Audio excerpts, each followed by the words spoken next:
يسرني أن ألتقي بحضراتكم مجددا في ليلة المشهد قبل الأخير، المشهد قبل الختام لبطولة اتحاد غرب آسيا للمنتخبات الأولمبية هنا من مدينة الخبر بالمنطقة الشرقية للمملكة العربية السعودية، والحديث عن شطب نتائج أصحاب المراكز الثانية مع أصحاب المراتب الأخيرة. هناك حديث وقول يعني ألم يكن من الأجدر منذ البداية بحضور 11 منتخب أن يقع أعلام وهذه كرة هدف أول مباغت سوبر، بداية سوبر للمنتخب الأردني 1-0، بداية سوبر، هدف أول من خالد صياحين. البداية في الدقيقة السادسة، كرة كانت ملعوبة بذكاء كبير، ومنتخب النشامة منتخب الذي قهر المنتخبات في المجموعات الأولى من خلال لدغات آخر اللحظات والدقائق، يضرب بكرة خالد الصياحين مهاجم الفيصلي بكرة كانت ملعوبة من الجهة اليسرى. الله الله الله على كرة، على تسرب، على لمسة، على تمريرة، على هدف أول في المباراة بعد كرة كانت ممتازة من مهند أبو طه على مستوى التمرير التي كلفت نسور قاسيون باهظا بطاقة حمراء وركلة جزاء وهدف أول منذ الانطلاق، منذ البداية. كرة ملعوبة للمنتخب السوري لكن التدخل الخطأ كبير وهدف التعادل يضيع، هدف التعادل. الارتباك كان واضح من دفاع المنتخب الأردني وعبد الهادي شلحة، كرة تعود للمنتخب السوري، ارتباك واضح في هذه اللقطة لدفاع المنتخب الأردني. هذه الكرة الأخيرة من جانب يوسف أبو الجزر مع الحارس أحمد الجعيدي،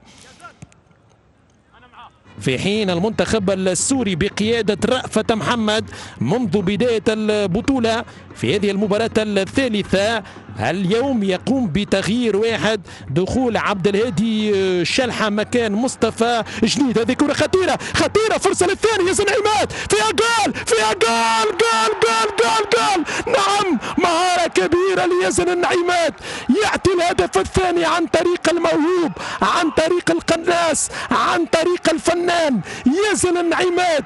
هدف ثاني مميز بحركة رائعة وفنيات كبيرة في منتهى الروعة، في منتهى الحلاوة، في منتهى الجمال. هدف جمع بين الفنيات الكبيرة ليزن نعيمات وبين التجسيم بكرة. شوف الاستلام كان ممتاز، تلاعب بالحارس والمدافع وضع الكرة على القائم الأول بكرة سهلة، هدوء كبير من هذا المهاجم. شوف المراوغة كانت مميزة بأنس بيتار، ثم يضع الكرة في الشباك على الهدف الثاني للمنتخب الأردني. أي بداية وأي سيناريو وأي حلم أردني مع بداية ولا أحلى ولا أحسن ولا أفضل. يزن نعيمات يضع الكرة بكل ثقة في المرمى في الجول، كرة طويلة. هذا اللعب المباشر يسهل المأمورية بالنسبة لدفاع المنتخب الأردني. يزن نعيمات ممتاز،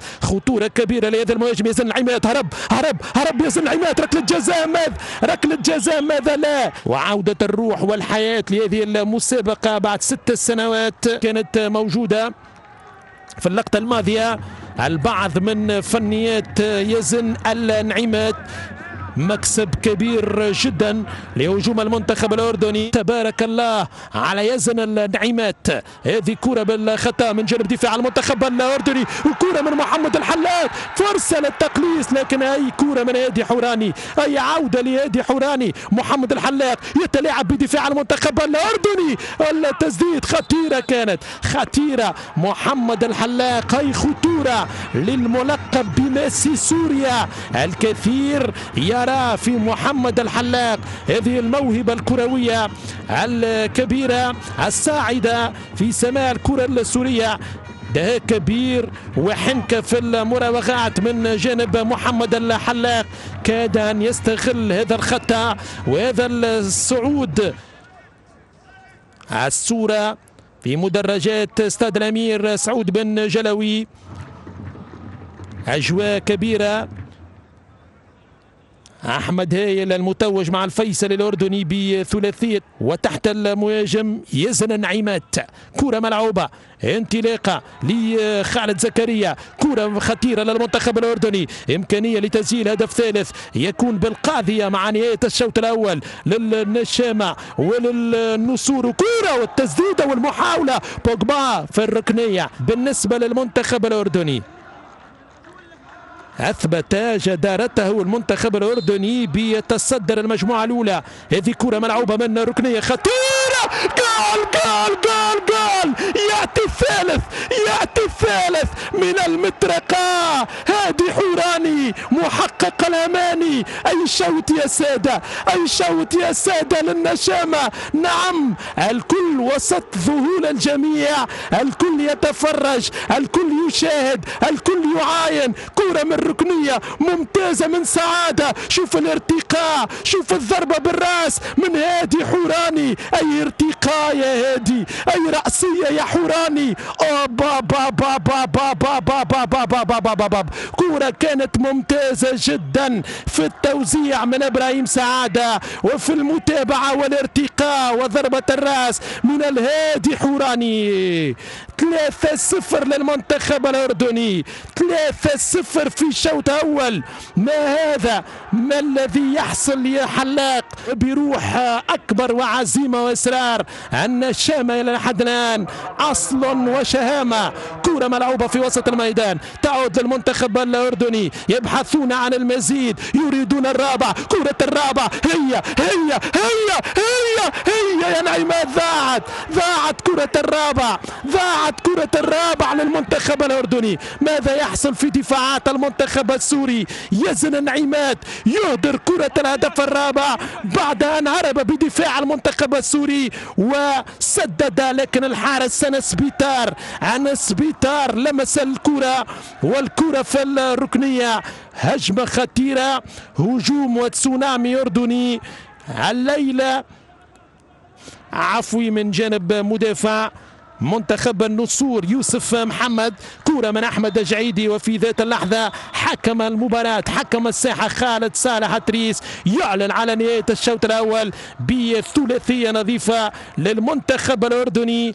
مشاهدينا متابعينا الكرام عبر شبكة قنوات الكأس الرياضية، السلام عليكم ورحمة الله وبركاته. مجددا تعود من الجهة اليسرى انطلاقة ومحاولة من جانب إبراهيم سعادة مع فضل هيكل إلى يوسف الجزر من هناك من الجهة اليمنى. انطلاقة من يوسف ممتاز، مغالبة ممتازة، محاولة دخول للباك السمريرة، هدف رابع يضيع، خطيرة. كرة أخرى الشوارع. منتخب النشامة رافعون التحدي، عازمون مجتهدون. منتخب الأردن خاصة في الربع ساعة الأولى سيحاول امتصاص هذا الضغط، لأنه كل ما يمر الوقت فإنه الأمور تصبح صعبة على المستوى الذهني والنفسي لمنتخب نسور قاسيون. هذا الجانب سيكون مهم وعامل أساسي في الشوط الثاني. هذه كرة تسديدة، والحارس أحمد جعيدي أمام محمد الحلاق يتصدى للكرة الأولى والتسديدة. حكم المباراة السعودي خالد صالح هذه التسديدة، وأحمد جعيدي حارس شباب الأردن، حارس من مواليد 2001. كرة تعود في هذه البطولة. المنتخب السعودي هو المنتخب الوحيد الذي لم تستقبل شباك أي هدف في دور المجموعات لهذه البطولة، وهو كذلك بكرة خطيرة، فرصة للتقليص، والحارس أحمد جعيدي التصدي ممتاز. ريحانية وعقيل يسدد في هذه المباراة التي تقريبا بنسبة مئوية كبيرة انتهت في شوطها الأول، لكن كرة من الحلاق قد تعيد الأمور إلى بدايتها، إلى حماسها. وهذه كرة أخرى على القائمة البعيد، ما زالت الخطورة سورية. انطلاق كرة من جانب أيمن عقيل، والهدف الأول 1-0. يقلص الفارق المنتخب السوري، يقلص الفارق المنتخب السوري. نسور قاسيون بهدف محمد الريحانية عادت البسمة ولو نسبية لمنتخب سوريا. هذه الكرة وهذه المحاولة بعد التصدي من أحمد الجعيدي. شوف الإصرار، شوف الإصرار من محمد ريحانية، يسارية كانت ممتازة، ضربت الكرة في الدفاع ثم غالطت الحارس أحمد الجعيدي. يقود هجوم المنتخب السوري في هذه المباراة بكرة طويلة على مستوى نقطة ضربة الجزاء. محمد الحلاق، خطيرة خطيرة من محمد الحلاق. الركنية للمنتخب السوري في أجواء أصبحت كبيرة في ملعب المباراة. كرة خطيرة للمنتخب السوري، ما زالت الخطورة، لا يزال الخطر. فرصة للثاني، فرصة للثاني، أيمن عقيل الثاني، رائع ببراعة ببراعة يا جعيدي ببراعة. ما هذا يا أحمد، ما هذا يا أحمد، من أين لك هذا؟ من قلب المرمى. شوف أيمن عقيل ماذا فعل، كيف سدد. بابا يا بابا يا بابا يا بابا يا بابا على جعيدي، يا بابا على جعيدي كيفاش خرجها، يا بابا على جعيدي. أي براعة يا أحمد، أي براعة يا أحمد. والربط بين الوسط والهجوم. كرة من أحمد الخصي قوية لكن يلحق عليها أحمد ويحاول التوزيع فيها عرضية وفيها التدخل من دفاع المنتخب الأردني بكرة من جانب فضل هيكل طويلة. هذه الكرة ياسر العماد، خطيرة هذه الكرة ياسر العماد، فرصة للرابع، جول الرابع ياسر العماد، سقوط ياسر العماد إلى ياسر العماد. هرب نعيمات بالعليان ثم في حواره مع يوسف محمد. هل كان هناك دفع؟ هل كان هناك لمس؟ هل كان هناك خطأ من يوسف محمد على يزن نعيمات؟ كرة طويلة لكن خطأ موجود وسط ميدان دفاعي أردني بقيادة إبراهيم سعادة فضل هيكل. وهذه كرة من يزن نعيمات، هذه الخطورة التي يشكلها يزن نعيمات، إصرار كبير، قطع للكرة سعادة، التمريرة في اتجاه بوجبا، بورزيك، بوجبا يسدد الرابع، يسدد خلاص، خلصها بوجبا. باي باي باي باي باي باي. محمد بورزيك يخلصها بوجبا، يضرب بالرابع. أي قوة وأي تسديدة وأي محاولة من محمد رزيق، يسدد، يضرب بالرابع. إلى اللقاء، باي باي، وداعا سوريا، وداعا سوريا لهذه المسابقة. هكذا يقول الاستلام ممتاز باليمنى، أي تسديدة، أي كرة وأي قوة وأي تركيز وأي هدوء بالنسبة لمحمد بورزيك. شوف بوجبا في ثالث أهدافه في هذه البطولة، يعشق جيدا الدقائق واللحظات الأخيرة، يعشق جيدا الربع ساعة الأخيرة. سجل للمباراة الثالثة على التوالي أمام الكويت، أمام اليمن، واليوم يعيد الكرة أمام المنتخب السوري. فرحة بعد هذا الضغط ممكن هدف ثمين في هذا التوقيت بالنسبة لي بوجبا. هذه كرة من يزن نعيمات، الخامس ماذا؟ كرة من يزن نعيمات، خطيرة يزن نعيمات، يتباطأ، يحاول تسديد الجار، لا، رائعة تسديدة إبراهيم سعادة. اليوم أحمد هايل تعامل بذكاء كبير مع فترات هذه المباراة. وهذه كرة خطيرة والهدف الثاني، خطيرة والهدف الثاني، يقلص الفارق. علي بشماني يسجل الثاني يا بشماني في 85 يعيد الروح لمنتخب سوريا. 4 أهداف مقابل 2. مباراة بنجاعة هجومية، مباراة الأهداف بكرة كانت هدية، كرة يعني تطور كثيرا أداء منتخب الأردن ومنتخب سوريا للأمانة في هذه الفئة السنية. وهذه كرة من يوسف أبو الجزر والبحث عن الخامس. كرة من يوسف يمر ركلة جزاء، البحث عن الخامس من منتخب النشامة في آخر دقيقة من الوقت البديل. المنتخب الأردني منتخب بعقلية هجومية، منتخب بعقلية انتصارية، منتخب متقدم 4-2 يريد المزيد، يبحث عن حصة إضافية. سعادة بيتار، سعادة إبراهيم يتقدم، كرة للخامس، إبراهيم والهدف الخامس. جول السعادة تغمر الجماهير الأردنية بهذه الحصيلة الكبيرة، الحصيلة المرتفعة من الأهداف. إبراهيم سعادة يتقدم بقوة، يضع الكرة في مرمى أنس بيتار.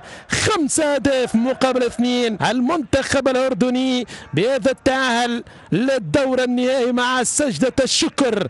إبراهيم سعادة في هذه البطولة.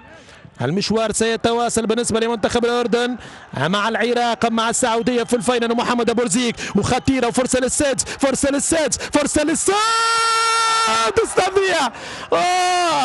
تضييع من عبد الله عوض.